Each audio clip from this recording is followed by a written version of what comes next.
Had bamboo slats that we slept on, and so got there, and again, all the barracks was taken up, and I had to sleep out in the damn grass for 2 or 3 nights. I remember that, and I was chilling with malaria every day at noon, just straight up. I'd break down with the chills.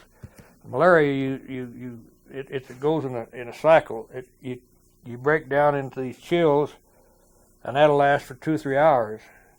Then that subsides. Then you burn up with fever for 2 or 3 hours or better. Then you sweat for 2 or 3 hours or better. Then it was just the old cycle over and over again, the same damn thing every day. And I got enough quinine from some of the doctors there, just a pill per day or every other day or something, just enough to keep me living. I don't know how we lived, but we did. And they opened up what they call the hospital area. It was just across an open field from us, but same type of barracks over there. And I was put in Ward 25 right after, well, about the 3rd or 4th or so of June of 42, I guess this was, yeah. And it was called the malaria ward, and then they had us separated from the dysentery ward. Below us there was the dysentery ward, and then there was the malaria ward.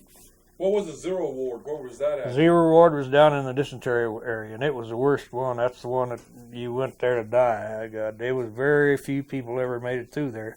I know of some that did. There's 3 or 4 that I know that made it through there. What happened to you? You were sick. What happened to the medical kit that you had from the corpsman? Well, I kept that till when I got to Donald. Then I started dividing what we had left up with some of the guys there, and I run out. There wasn't too much in it, but there was some quinine pills, and those went through right away. The iodine had some iodine and some little bandage kits. I hung on to that for a good while till finally I would run out of it, so I just discarded it. Yeah.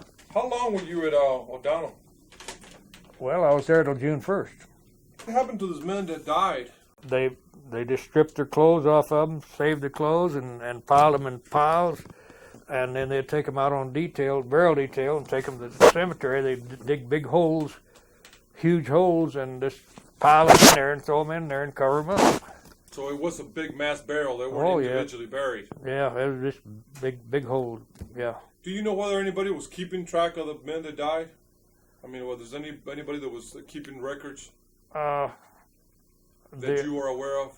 Not that I was aware of, but I'm sure that somebody in our outfit was keeping records of the guys that died. I kept record of all the ones out of my battery that I'd hear about or die. I had a list of about 60 or 70 when I moved out of there that had died out of just my battery only. I was there until September the 16th of 1943. So you were there basically almost a year. Over a year. I was there over a year and a half, or roughly. Yeah. We had different periods. The first few months, the food was real bad. All we got was some rice and what we call whistleweed soup. Mm-hmm. It was these commodity tops, and there wasn't much food value to them, and they're just watery soup and these weeds, we call them. And that's what we got for like 2 or 3, 4 months. It started getting a little better along in the fall of 42. But the guys were dying just like flies, and hell, one morning I woke up in my barracks there where I was, 25. One guy was dead on one side of me, and I turned over and the other guy was dead. It had barbed wire fences around it. And the second one, it had a brick wall all the way around. We had about, I believe there was 13 barracks in there, so huts, or whatever you want to call them. And there was about 163 men to each one of these barracks. Until the early spring of 43, they moved about half of them away. I don't know where they went, where they shipped them out to. Mm-hmm.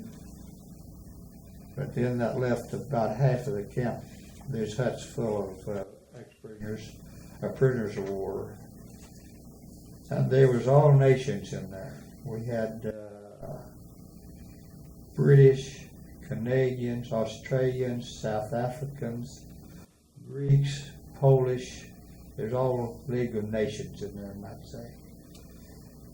And we had no way of taking a bath. We had one hot bath at 9 months we was in this prison. We had bed bugs. We had lice. Outside of that, it wasn't too bad. The rest of the time, when we weren't, we could walk around in the compound during the day. We had a pretty nice forest pretty camp, but it was a Catholic nation, a religious nation, so they didn't abuse us in any way.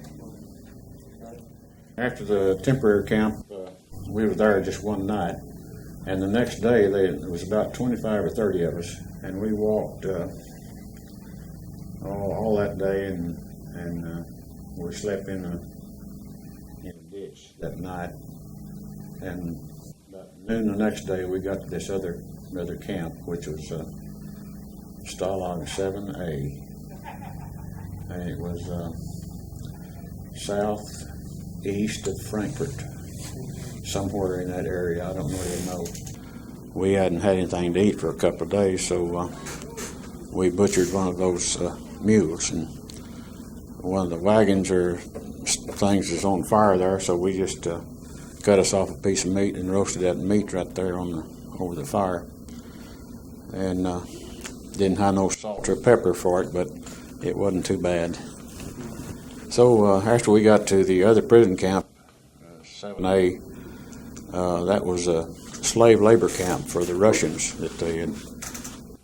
It had about 15 barracks in it, and they did have beds. One big stove right in the middle for heat. You said a lot of prisoners died. Why did they die? Cold, hardly anything to eat, and especially the cold weather. And they just, I don't know, maybe they just gave up. You know, I saw a lot of that. They just gave up and just died.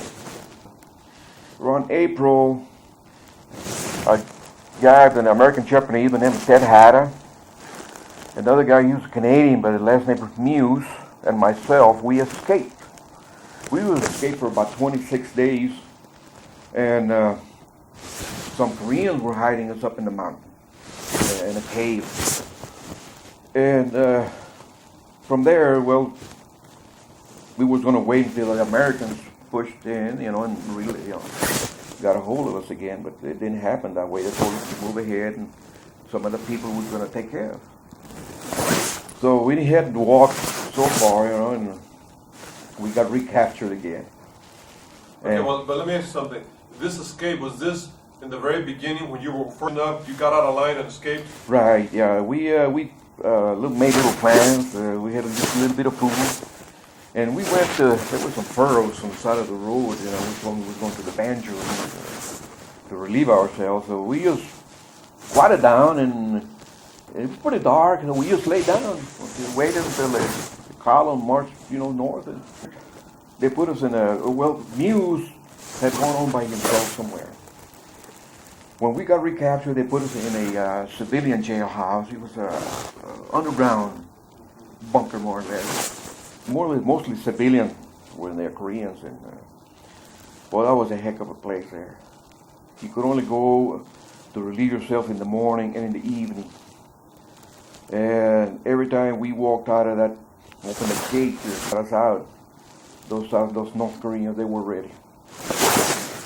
Rifle butts, anything they could get, they would hit us, cover our heads, and went and did our thing, because there. That place, I call it a death camp. The people there were dying right and left.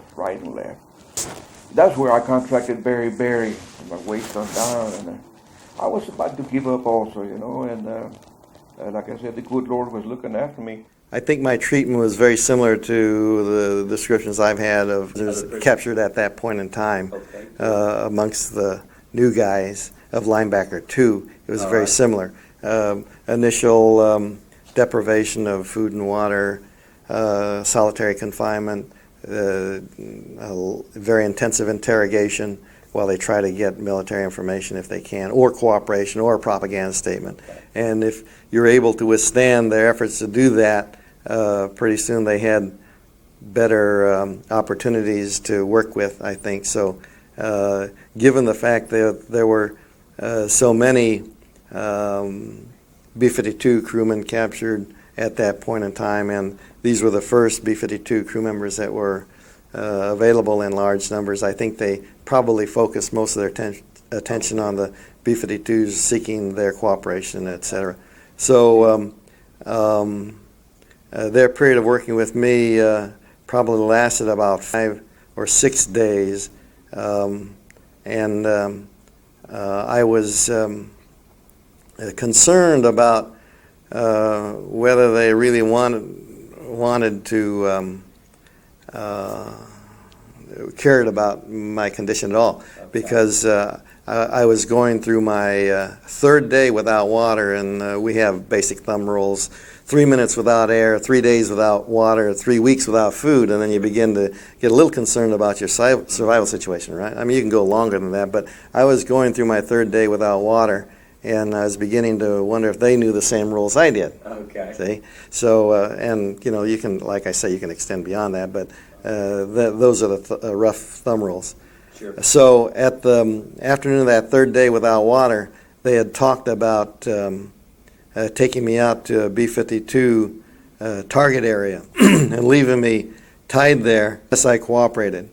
And so I was not, that didn't convince me to cooperate with them because I figured that if they really knew where the B-52 target areas were, they would, which I didn't think they did, but if they want to convince me that they knew where they were, they'd have to leave me there without a guard, because obviously if there's a guard standing there, you know, they've blown their story. I was concerned, going back to the experience waiting for the ferry crossing for the blown out Paul de Mer Bridge, that the crowds, upon finding a Yankee air pirate all bound and blindfolded, are liable to find him an easy target to vent their emotions upon, their anger upon, and I figured I wouldn't survive that. Okay. So I was very concerned about that. So when, but I was prepared to undergo that, because I was convinced that they were going to bluff their way through if that's what they planned to do. Other prisoners have had them put revolvers, pistols to their heads, etc. But I figured that was going to be my test. So when the door opened behind me later that evening, I was fully expecting that they would tie me up and take me out someplace. But much to my surprise, they brought in a bowl of potato skin soup and some tea. Okay. And that was, I figured I had gone through the worst of their efforts. Party headquarters, the building that we were in, was bombed by F-117s. And as a result of that, the building was bombed, the Iraqi guards left the building, and then that is the first time that I actually heard other Americans, and then we began to yell back and forth.